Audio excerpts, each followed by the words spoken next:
All right, we are starting chapter 5 now. We will be right here. Usually, at the morning ritual, when the family members told their dreams, Jonas didn't contribute much. He rarely dreamed. Sometimes he awoke with a feeling of fragments afloat in his sleep, but he couldn't seem to grasp them and put them together into something worthy of telling at the ritual. But this morning was different. He had dreamed very vividly the night before. His mind wandered while Lily, as usual, recounted a lengthy dream. This one, a frightening one, in which she had, against the rules, been riding her mother's bicycle and been caught by the security guards. They all listened carefully and discussed with Lily the warning that the dream had given. "Thank you for your dream, Lily," Jonas said, the standard phrase automatically, and tried to pay better attention while his mother told of a dream fragment, a disquieting scene where she had been chastised for a rule infraction she didn't understand. Together, they agreed that it probably resulted from her feelings when she had reluctantly dealt punishment to the citizen who had broken the major rules a second time. Father said that he had had no dreams. "Gabe?" Father asked, looking down at the basket where the new child lay, gurgling after his feeding, ready to be taken back to the nurturing center for the day. They all laughed. Dream telling began with threes. Then, if new children dreamed, no one knew. "Jonas?" Mother asked. They always asked, though they knew how rarely Jonas had a dream to tell. "I did dream last night," Jonas told them. He shifted in his chair, frowning. "Good," Father said. "Tell us." "The details aren't clear, really," Jonas explained, trying to recreate the odd dream in his mind. "I think I was in the bathing room at the House of the Old." "That's where you were yesterday," Father pointed out. Jonas nodded. "But it wasn't really the same. There was a tub in the dream, but only one, and the real bathing room has rows and rows of them. But the room in the dream was warm and damp, and I had taken off my tunic but hadn't put on the smock, so my chest was bare. I was perspiring because it was so warm. And Fiona was there, the way she was yesterday." "Asher, too?" Mother asked. Jonas shook his head. "No, it was only me and Fiona alone in the room, standing beside the tub. She was laughing, but I wasn't. I was almost a little angry at her in the dream because she wasn't taking me seriously." "Seriously about what?" Lily asked. Jonas looked at his plate. For some reason that he didn't understand, he felt slightly embarrassed. "I think I was trying to convince her that she should get into the tub of water." He paused.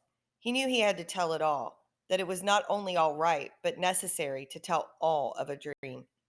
So he forced himself to relate the part that made him uneasy. "I wanted her to take off her clothes and get into the tub," he explained quickly. "I wanted to bathe her. I had the sponge in my hand, but she wouldn't. She kept laughing and saying no." He looked up at his parents. "That's all," he said. "Can you describe the strongest feeling in your dream, son?" Father asked. Jonas thought about it. The details were murky and vague, but the feelings were clear and flooded him again now as he thought. "The wanting," he said. "I knew that she wouldn't, and I think I knew that she shouldn't, but I wanted it so terribly. I could feel the wanting all through me." "Thank you for your dream, Jonas," Mother said after a moment. She glanced at Father. "Lily," Father said, "it's time to leave for school. Would you walk beside me this morning and keep an eye on the new child's basket? We want to be certain he doesn't wiggle himself loose." Jonas began to rise to collect his school books. He thought it surprising that they hadn't talked about his dream at length before the thank you. Perhaps they found it as confusing as he had. "Wait, Jonas," Mother said gently. "I'll write an apology to your instructor so that you won't have to speak one for being late." He sank back down in his chair, puzzled. He waved to Father and Lily as they left the dwelling, carrying Gabe in his basket.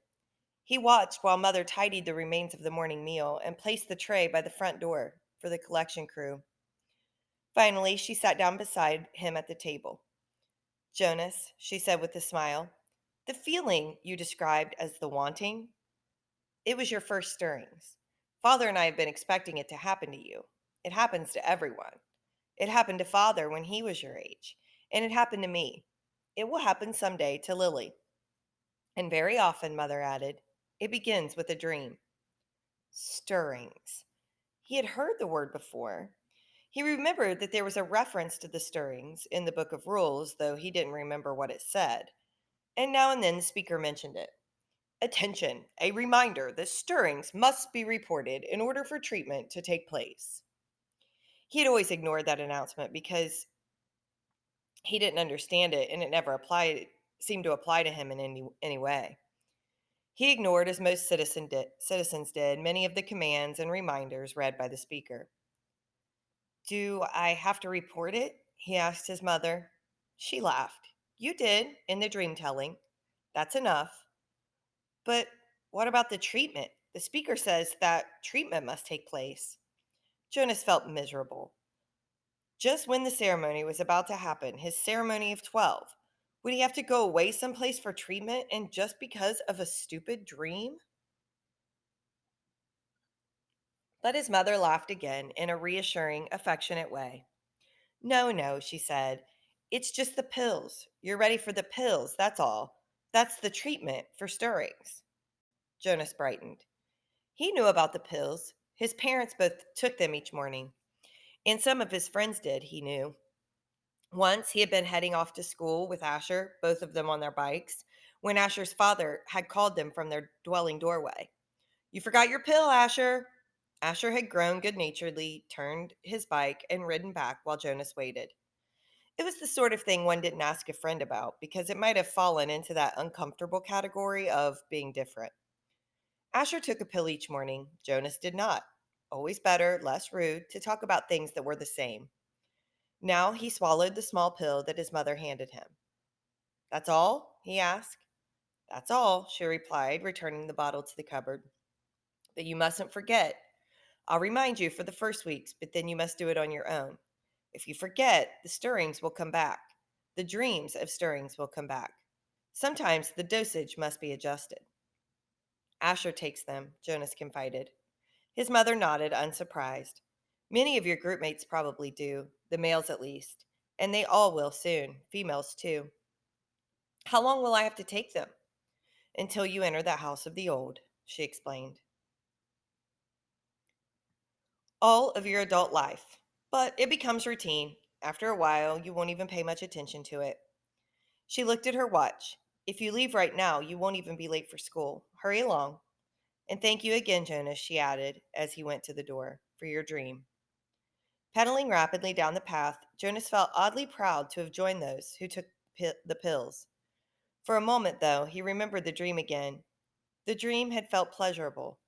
Though the feelings were confused, he thought that he had liked the feelings that his mother had called stirrings.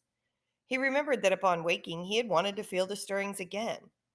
Then, in the same way that his own dwelling slipped away behind him as he rounded a corner on his bicycle, the dream slipped away from his thoughts. Very briefly, a little guiltily, he tried to grasp it back, but the feelings had disappeared. The stirrings were gone.